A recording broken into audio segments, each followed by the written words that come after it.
பண்ணையெல்லாம் பொன் கொழிக்க செய்திடுவோம், அதில் பன்மடங்கு உற்பத்தியை பெருக்கிடுவோம். பண்ணையெல்லாம் பொன் கொழிக்க செய்திடுவோம், அதில் பன்மடங்கு உற்பத்தியை பெருக்கிடுவோம். உழவர் உலகம். கண்மணி பொல்லல் மணியை வளர்த்திடவே நாடும் கருத்துரைக்கும் ஒலிபரப்பை கேட்டிடுவோம்.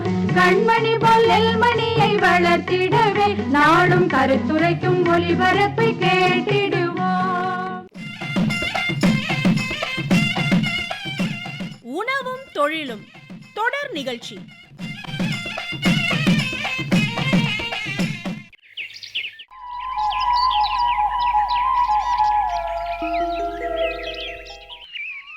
என்ன முத்தழகு, நீ மட்டும் போறவ?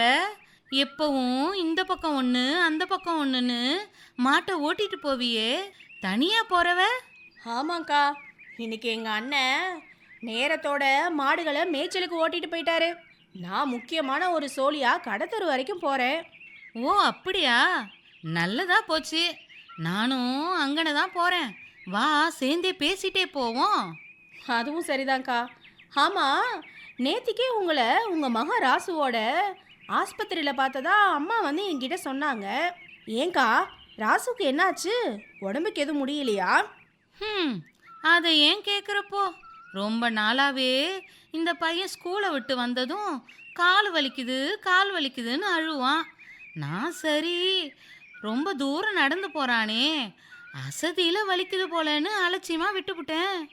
அச்சச்சோ, அப்புறம் என்ன, ரொம்ப நாளாக இப்படியே சொல்கிறானே, என்னன்னு போய் காமிப்போன்னு ஆஸ்பத்திரிக்கு நேற்று கூட்டிகிட்டு போனேன். ஓ அப்படியா? டாக்டர் பார்த்துட்டு என்னக்கா சொன்னாங்க? அவனுக்கு எலும்புலாம் வீக்காக இருக்கான், கால்சியம் சத்து குறைவாக இருக்குன்னு சொன்னாங்க. அப்புறம் மாத்திரை மருந்து எழுதி கொடுத்தாங்க முத்தழகு. என்னக்கா இப்படி சொல்கிறீங்க? ஆமாம் முத்தழகு, இப்போ கூட மருந்து மாத்திரை வாங்க தான் கடத்தெருவுக்கு போகிறேன். அக்கா, நான் ஒன்று சொன்னால் கோச்சிக்க மாட்டீங்களே? என்ன முத்தழகு, சொல்லு. எங்கள் அம்மா சொல்லுவாங்க, நீங்கள் உங்கள் வீட்டில் யாருமே பால் சாப்பிட மாட்டீங்கன்னு. ஆமாம் முத்தழகு, இங்கே வந்த புதுசில் அம்மா கூட கேட்டாங்க, இந்த தெருவுக்கு நான் தான் பால் ஊற்றுறேன், உங்களுக்கும் வேணுமான்னு. நாங்கள் யாருமே பால் சாப்பிட மாட்டோம், எங்களுக்கு வேணான்னு சொல்லிவிட்டேன். ஆமாம் முத்தழகு, அதை ஏன் கேட்குற? அக்கா, உணவை மருந்தாக எடுத்துக்கிட்ட காலம் போய் இன்னைக்கு மருந்தை உணவாக எடுத்துக்கிற காலம் வந்துருச்சு. நீங்களும் சாப்பிட்டுட்டு ராசுவுக்கும் பால் கொடுத்துருந்தீங்கன்னா இன்னைக்கு இந்த நிலைமை வந்திருக்காது. என்ன முத்தழகு சொல்கிற? எனக்கு புரியலையே. புரிகிற மாதிரி சொல்கிறேன்க்கா. பாலில் எம்புட்டு சத்துக்கள் இருக்குது தெரியுமா? அதை நீங்கள் ராசுவுக்கு தவறாமல் கொடுத்துருந்தா இப்போ ஆஸ்பத்திரிக்கு போக வேண்டிய நிலைமையே வந்திருக்காது. முத்தழகு, என்ன சொல்கிற? நெசந்தானா? நெசந்தாங்க்கா, இதை கேளுங்க, உங்களுக்கே புரியும்.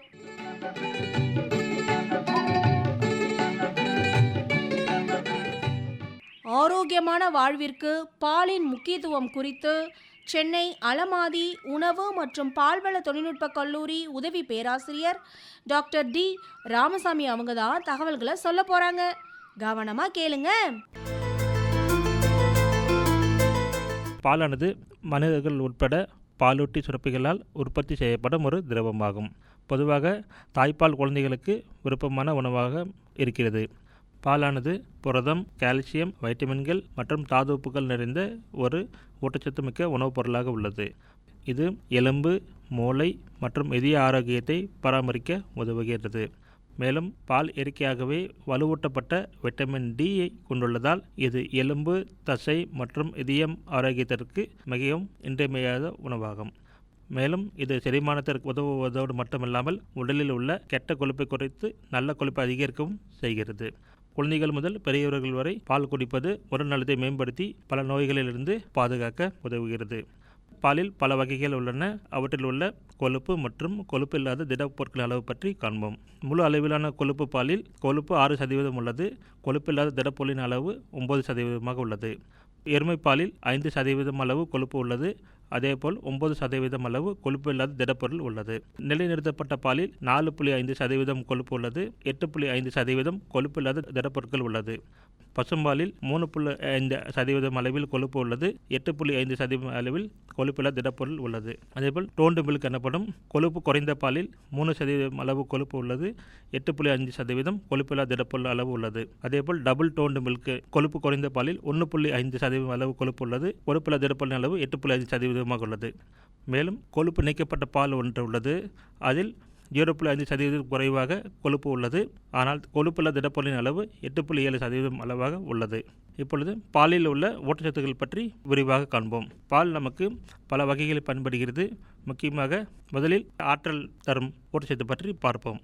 உணவுகள், அதாவது கலோரிகள் வடிவில் நமக்கு ஆற்றலை வழங்குகின்றன. பெட்ரோல் இப்படி ஒரு காரை எரிபொருளாக மாற்றுவது போல் கலோரிகள் நமது உடலுக்கு சக்தி அளிக்கும் மற்றும் செயல்பட உதவும் எரிபொருளாக திறம்பட செயல்படுகிறது.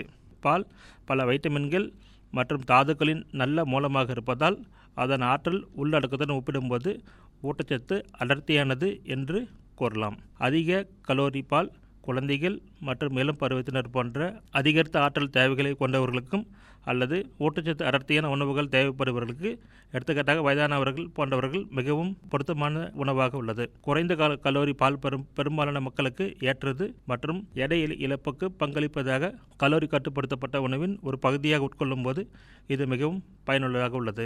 பாலில் உள்ள புரதங்கள் பால் புரதத்தின் வளமான மூலமாகும். ஒவ்வொரு கோப்பை, அதாவது 250 கிராம் அளவுள்ள பாலில் 8.1% அளவு பால் புரதம் உள்ளது. பாலில் உள்ள புரதங்களை தண்ணீரில் கரையும் தனிமையின் அடிப்படையில் 2 குழுக்களாக பிரிக்கலாம். அதாவது கரையாத பால் புரதங்கள் கேசின் என்று அழைக்கப்படுகின்ற கரையக்கூடிய பால் புரதங்கள் பால் ஊனீர் புரதங்கள் அல்லது வே புரோட்டீன் என்று அழைக்கப்படுகின்றன.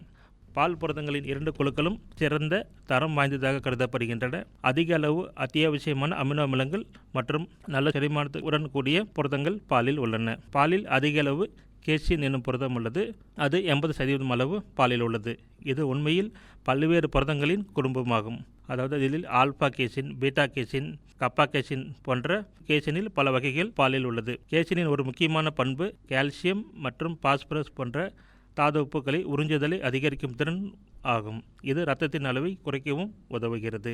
பால் ஊனீர் புரதமானது பாலில் உள்ள புரத உள்ளடக்கத்தில் 20% பங்களிக்கும் மற்றும் புரத பால் ஊனீர் ஆகும். இது குறிப்பாக லியூசின், ஐசோலியூசின் மற்றும் வேலின் போன்ற கிளைத்த சங்கிலி கொண்ட அமிலங்களால் நிறைந்துள்ளது. இந்த பால் ஊனீர் புரதங்களானது இரத்த அழுத்தத்தை குறைத்தல் மற்றும் மன அழுத்த காலங்களில் மனநிலையை மேம்படுத்துதல் போன்ற பல நன்மை பயக்கும் ஆரோக்கிய விளைவுகளுடன் தொடர்பு கொண்டவை. பால் ஊனீர் புரதம் தசைகளை வளர்ப்பதற்கும் பராமரிப்பதற்கும் சிறந்தது. இதனால் இது விளையாட்டு வீரர்கள் மற்றும் உடல் கட்டமைப்பாளர்களிடையே பிரபலமான ஒரு துணைப்பொருளாக உள்ளது. இந்த வே புரோட்டீன். பாலில் உள்ள கொழுப்பு சத்துக்கள் பசுவிலிருந்து நேரடியாக பெறப்படும் முழு பாலில் சுமார் 4% அளவு கொழுப்புச்சத்து உள்ளது. பால் கொழுப்பு என்பது அனைத்து இயற்கை கொழுப்புகளிலும் மிகவும் சிக்கலான ஒரு அமைப்பாகும். இதில் சுமார் 400 வகையான கொழுப்பு அமிலங்கள் உள்ளன. முழு பாலில் நிறைவுற்ற கொழுப்புகள் மிக அதிக அளவாக உள்ளது. இது அதன் கொழுப்பு அமில உள்ளடக்கத்தில் சுமார் 70% ஆகும்.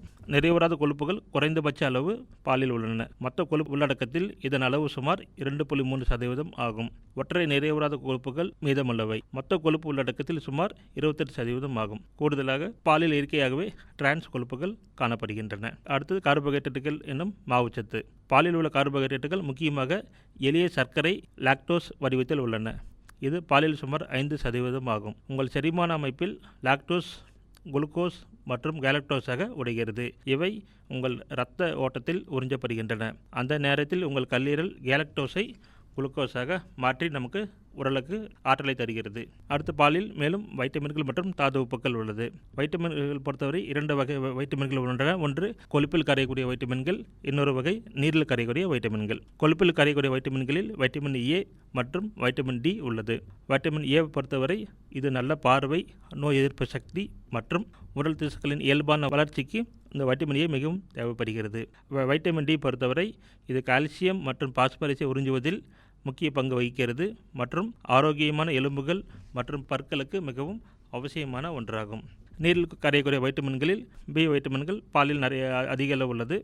வைட்டமின் B12 பொறுத்தவரை ஆரோக்கியமான நரம்புகள் மற்றும் இரத்த சிவப்பணுக்களை பராமரிக்க ஆற்றல் உற்பத்தி மற்றும் சாதாரண செல் பிரிவுகளுக்கு வைட்டமின் B12 தேவைப்படுகிறது. அடுத்ததாக தயமின், இது வைட்டமின் B1 என்று அழைக்கப்படுகிறது. கார்போஹைட்ரேட் அதாவது மாவுச்சத்து வளர்ச்சிதை மாற்றம், நரம்பியல் மற்றும் இதய செயல்பாடுகளுக்கு இந்த வைட்டமின் தயமின் மிகவும் அவசியமான ஒன்றாகும். அடுத்து ரிபோஃப்ளவின் எனப்படும் வைட்டமின் B2 உணவுகள் மற்றும் ஆரோக்கியமான சவ்வுகள் மற்றும் தோலிலிருந்து ஆற்றலை வெளியிடுவதற்கு இந்த வைட்டமின் B2 மிகவும் அவசியமான ஒன்றாகும்.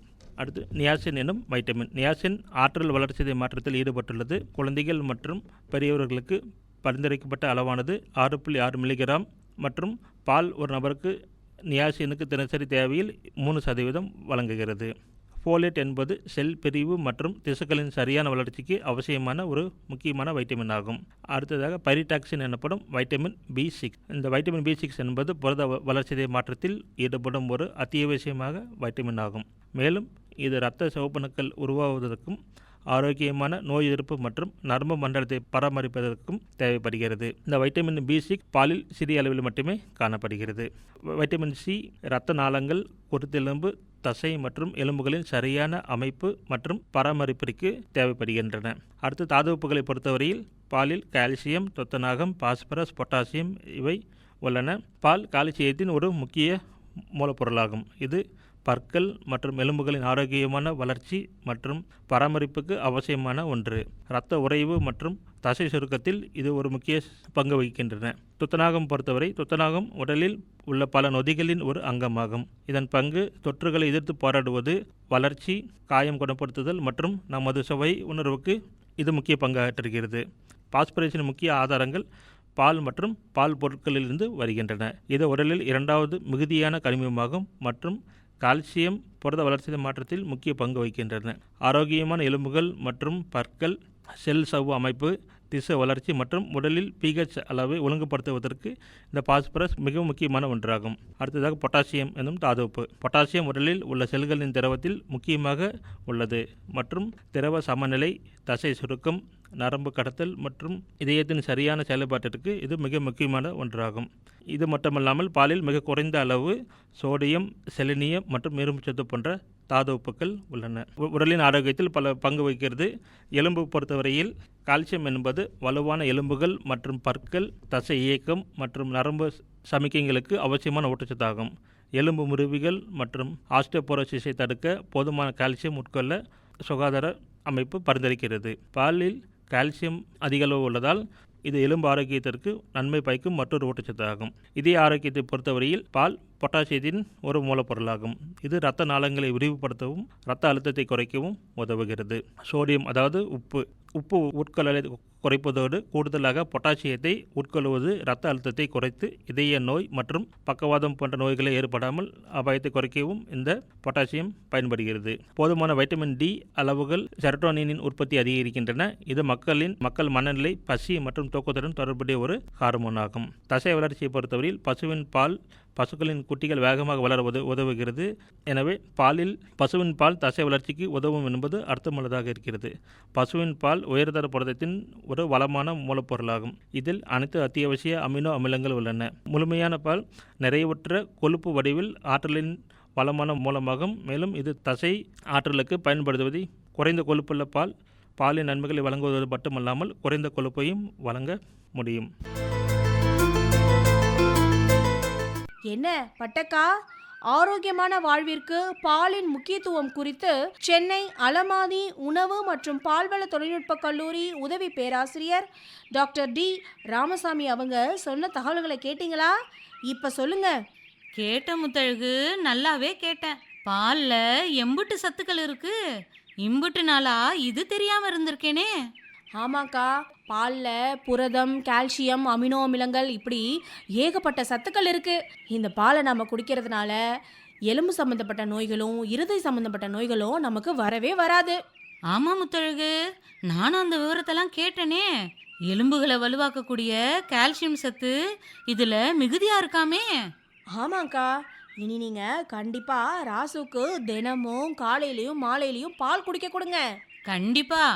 இம்புட்டு விவரங்களை கேட்டதுக்கு அப்புறம் இனி நான் பாலை கொடுக்காமையா இருப்பேன்? ராசுக்கு மட்டும் இல்லை, நீங்கள் 2 பேரும் அவசியம் பாலை எடுத்துக்கணும். அது உங்கள் ஆரோக்கியத்துக்கு ரொம்பவே நல்லது. முத்தழகு, இனி நீங்களே காலையிலயும் மாலையிலயும் பாலை கொண்டு வந்து கொடுத்துருங்க. கண்டிப்பாக்கா. கால்நடை நமது தோழன் அதை கருத்துடன் காத்திட வேணும். கால்நடை நமது தோழன் அதை கருத்துடன் காத்திட வேணும்.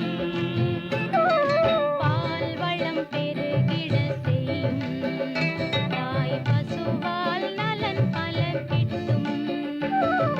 பால்வளம் பெருகிட செய்யும் தாய் பசுவால் நலன் பல கிட்டும். அந்த கால்நடை நமது தோழன் அதை கருத்துடன் காத்திட வேணும். பால்வளம் பெருகிட செய்யும் தாய் பசுவால் நலன் பல கிட்டும்.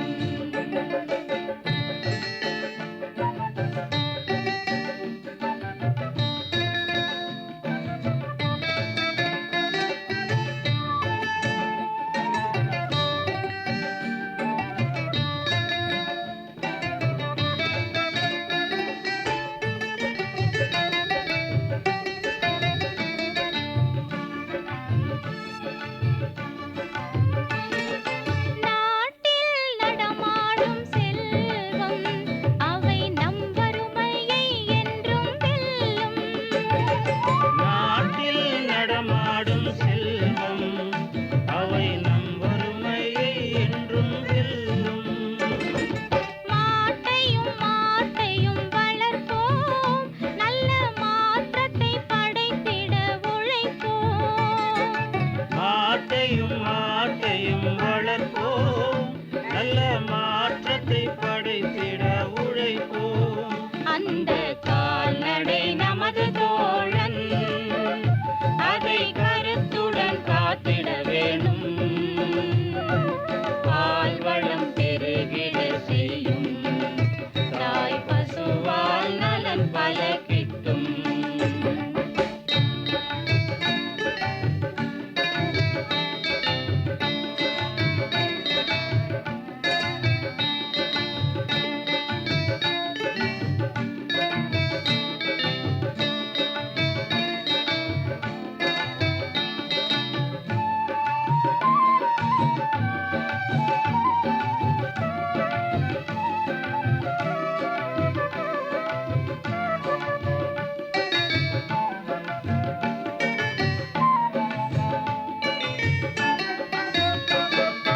நூற்றுக்கு நூறு நன்மை கால்நடைகளில் கிடைப்பது உண்மை. நூற்றுக்கு நூறு நன்மை கால்நடைகளில் கிடைப்பது உண்மை. வீட்டுக்கு வீடு சிறப்பு, ஏர் உழவுக்கு எருதுகள் சிறப்பு. வீட்டுக்கு வீடு சிறப்பு, ஏர் உழவுக்கு எருதுகள் சிறப்பு. அந்த கால்நடை நமது தோழன் அதை கருத்துடன் காத்திட வேணும். பால்வளம் பெருகிட செய்யும் தாய் பசுவால் நலன் பல கிட்டும்.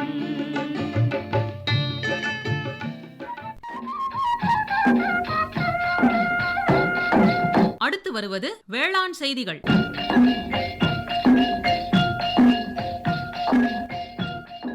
பழப்பயிர் சாகுபடியில் அங்கக உத்திகள். அங்கக பழ சாகுபடி என்பது இக்காலத்திற்கு மிகவும் முக்கியமான ஒன்றாகும். இதனுடைய அடிப்படை கருத்து வளமான மண், பயிர், ஆரோக்கியமான உணவு மற்றும் வாழ்வாகும். அங்கக பழ சாகுபடியில் இயற்கை உரங்களான பசுந்தாள் உரம், தொழு உரம், உயிர் உரம், மண்புழு உரம் மற்றும் பயிர் வளர்ச்சி ஊக்கிகளான அமுத கரைசல், தேங்காய்பால் கரைசல், பஞ்சகாவியா, ஜீவாமிர்தம், மண்புழு வடிநீர், முட்டை, அமினோ அமிலம், மீன் அமினோ அமிலம், திறன்மிகு நுண்ணுயிர் கரைசல் போன்றவற்றை பயன்படுத்தலாம். மேலும் பயிர் சுழற்சி, கலப்பு பயிர், ஊடு பயிர், பல்வகை பயிர் ஆகியவற்றை பின்பற்றலாம். பூச்சி விரட்டி, மூடாக்கு, உயிரி பூச்சி தெளிப்பான்களான புகையிலை கரைசல், 3G கரைசல், 5 இலை கரைசல் போன்றவற்றை பயன்படுத்தலாம். பழப்பயிர்களான மா, கொய்யா, வாழை, சீதா, பலா, அத்தி, திராட்சை, மாதுளை போன்ற பழங்களை பொதுவாகவே சில விவசாயிகள் இயற்கை முறையில் சாகுபடி செய்து அதிக விளைச்சல் மற்றும் லாபத்தை ஈட்டியுள்ளனர். இன்றைய சூழலில் அங்கக பழ சாகுபடியில் இயற்கையாக நிகழும் உயிரியல் செயல்முறைகளை அடிப்படையாக கொண்டு பாரம்பரிய விவசாய நடைமுறைகளுடன் நவீன தொழில்நுட்பங்களை இணைத்து அதிக லாபம் பெறுகின்றனர். இந்த அங்கக பழ உற்பத்தியின் நன்மைகளை பற்றி தெரிந்து கொள்வோம். நஞ்சற்ற பழங்களை உற்பத்தி செய்ய இயலும். நீண்ட காலத்திற்கு பழ உற்பத்தியில் நிலைத்தன்மை பெற முடியும். உற்பத்தியில் தன்னிறைவு அடைய முடியும். இது மண் வளத்தை அதிகரிக்கும். மண்ணின் உயிர் மற்றும் இயற்பியல் வேதியியல் பண்புகள் மேம்படும். வெளியிலிருந்து இடுபொருட்களை தவிர்ப்பதால் செலவு குறையும். லாபம் அதிகம் கிடைக்கும். தோட்டத்திலிருந்து கிடைக்கும் ஆதாரங்களை பெரும்பாலும் பயன்படுத்திக் கொள்ளலாம். சுற்றுச்சூழல் பாதுகாக்கப்படும்.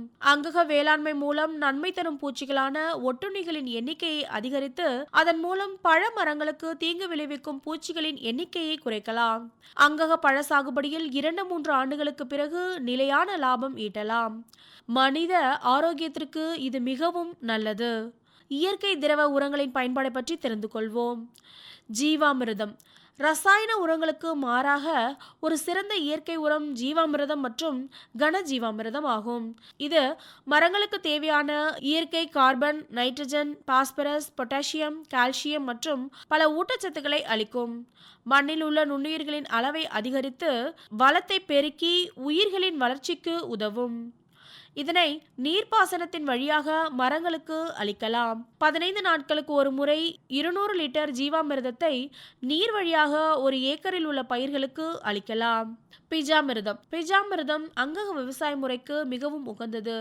எலுமிச்சை, பப்பாளி போன்ற பழ விதைகளையும் நாற்றுகளையும் நேர்த்தி செய்வதற்கு பயன்படுத்தப்படுகிறது.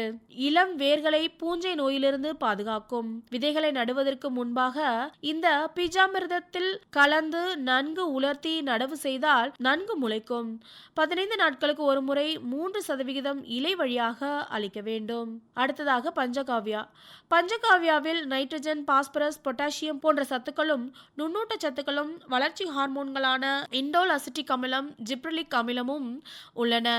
பஞ்சகாவியா பழ மரங்களின் வளர்ச்சிக்கும் மண்ணின் வளத்தை மேம்படுத்துவதற்கும் அதிக அளவில் பயன்படுத்தப்படுகிறது. இந்த பழ சாகுபடியில் பஞ்சகாவியாவின் நன்மை மற்றும் விளைவுகளை பற்றி தெரிந்து கொள்வோம். மாவில் அதிக மலர்கள் மற்றும் காய்க்கும் தன்மையை அதிகரிக்கும். பஞ்சகாவியா உபயோகித்த பழமரங்களில் இருந்து அறுவடை செய்த மாம்பழத்தை சாதாரண வெப்பநிலையில் சேமிக்க இயலும். மாம்பழத்தின் சுவை மற்றும் நறுமணம் அதிகரிக்கும். எலுமிச்சையில் ஆண்டு முழுவதும் தொடர்ந்து பூக்கும். பழங்கள் பெரியதாகவும் அதிக நறுமணத்துடனும் இருக்கும்.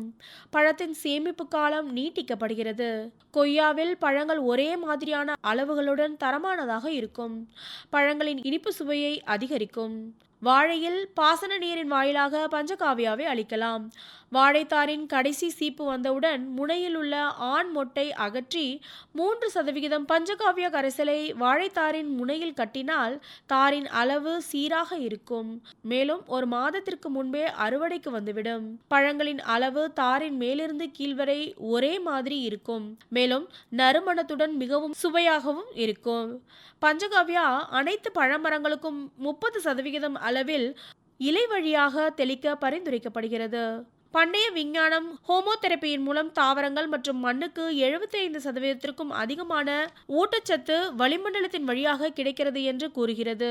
இதில் வளிமண்டலத்தை சுத்தப்படுத்துவதற்காகவும் பிரத்யேகமான ஹோமம் வளர்க்கப்படும் போது இதனால் தாவரங்களுக்கு ஊட்டச்சத்து கிடைப்பதுடன் நோய் எதிர்ப்பு சக்தியும் அதிகரிக்கிறது. தினமும் 2 முறை அக்னிஹோத்ரா குடிலில் செய்ய வேண்டும். இதற்கு நெய் மற்றும் பசுவின் சாணத்தை அதிக அளவில் பயன்படுத்த வேண்டும். அங்கக தொழில்நுட்பங்களை பற்றி தெரிந்து கொள்வோம். வாழைப்பழத்தை எளிதில் பழுக்க வைக்க வேப்ப இலைகளை பழுக்க வைக்கும் பாத்திரத்தில் வைத்து மூடி வைத்தால் பழுத்துவிடும். இலைப்புள்ளி நோய்களை கட்டுப்படுத்த நீர்த்த புகையிலை இலைச்சாறு தெளிக்க வேண்டும். வாழை கட்டைகளை அல்லது கன்றுகளை 1 லிட்டர் வேப்ப எண்ணெயை 1 லிட்டர் தண்ணீரில் கலந்து அதில் சிறிது நேரம் ஊற வைத்து நடவு செய்தால் வேர் மற்றும் கிழங்கு அழுகலை தடுக்கலாம்.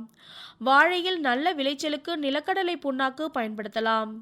வாழைப்பழத்தை சேமித்து வைக்கும்போது பழ அழுகலை கட்டுப்படுத்த வாழை சீப்பின் தண்டு பகுதியை 10% துளசி இலை சாறு அல்லது 1% வேப்பெண்ணெய் கரைசலில் நனைத்து சேமிக்க வேண்டும்.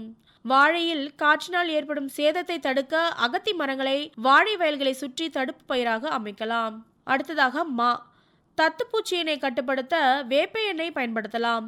தேனீக்களை ஈர்த்து மகரந்த சேர்க்கையை ஏற்படுத்தவும் பழ உற்பத்தியை அதிகரிக்கவும் மாமரங்களுக்கு இடையில் சூரியகாந்தியை பயிரிடலாம்.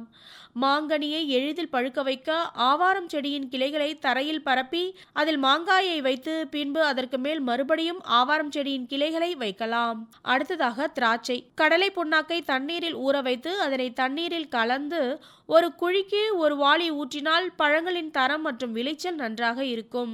கொய்யாவில் எருக்கு இலை 2 கிலோ, வேப்பம் புண்ணாக்கு 3 கிலோ, இவ்விரண்டையும் 20 லிட்டர் தண்ணீரில் நன்கு ஊற வைத்து அந்த கரைசலை 200 லிட்டர் தண்ணீரில் கலந்து 1 ஏக்கருக்கு தெளித்து வந்தால் கொய்யாவில் சாறு உறிஞ்சும் பூச்சிகளை கட்டுப்படுத்தலாம்.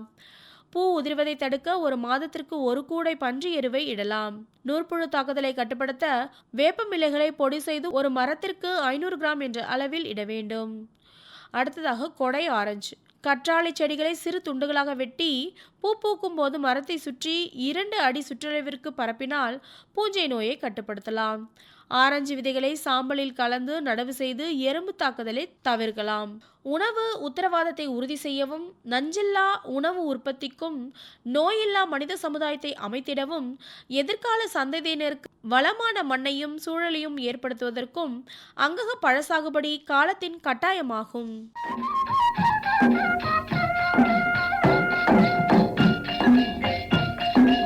இதுவரை வேளாண் செய்திகள் கேட்டீர்கள்.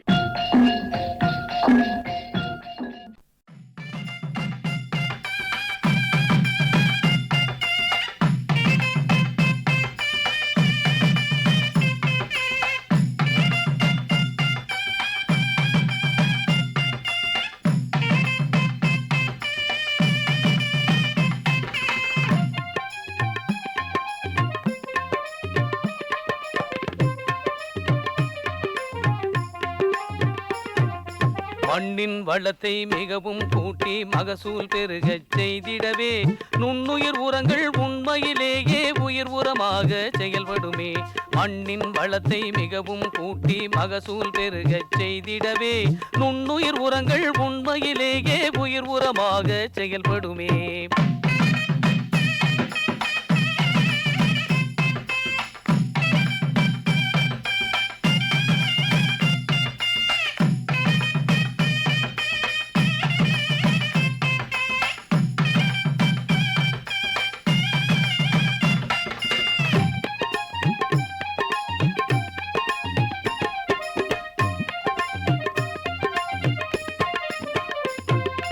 பண்ணையில் தழைச்சத்து உரச்செலவை பாதிக்கு பாதியாய் குறைத்திடுமே.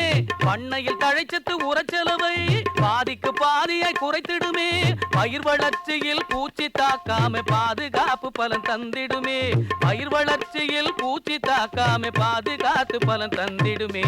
மண்ணின் வளத்தை மிகவும் கூட்டி மகசூல் பெருகச் செய்திடவே நுண்ணுயிர் உரங்கள் உண்மையிலேயே உயிர் உரமாக செயல்படுமே. உண்ணும் பொருள் அத்தனையும் விளைத்திடுவோம். நித்தம் உழைப்பால் நில மகளை வணங்கிடுவோம். அமைப்பில் உதவி பி. சண்முகப்பிரியா. உண்ணும் பொருள் அத்தனையும் விளைத்திடுவோம். நித்தம் உழைப்பால் நில மகளை வணங்கிடுவோம். அமைப்பு எஸ். முருகேசன். பொட்டலையும் பூம்பொழிலாய் திருத்திடுவோம். அதற்கு புத்தம் புது முறைகளையும் புகுத்திடுவோம். பொட்டலையும் பூம்பொழிலாய் திருத்திடுவோம். அதற்கு புத்தம் புது முறைகளையும் புகுத்திடுவோம். இத்துடன் இன்றைய உழவர் உலகம் நிகழ்ச்சி நிறைவு பெறுகிறது. பட்டி தொட்டி சொர்க்கமாக பாடுபட்டே நம் பாரத சமுதாயத்தை உயர்த்திடுவோம். பட்டி தொட்டி சொர்க்கமாக பாடுபட்டே நம் பாரத சமுதாயத்தை உயர்த்திடுவோம்.